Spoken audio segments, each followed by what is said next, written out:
అనరణ్య మహారాజు. రామాయణంలో ఈ పేరెప్పుడైనా విన్నారా? రామరావణ యుద్ధానికి మూలం ఇతనే అని తెలుసా?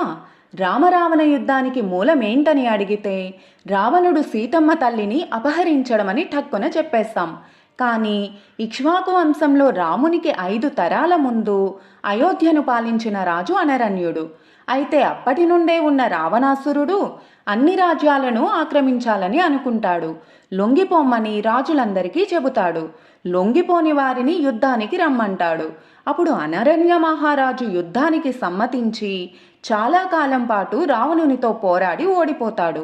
అప్పుడు రావణుడు ఇక్ష్వాకు వంశం గురించి నానా మాటలు అంటాడు.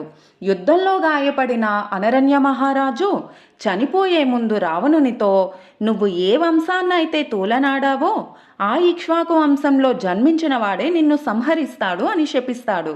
అందువలననే శ్రీరాముని చేతిలో రావణుని మరణం సంభవించింది.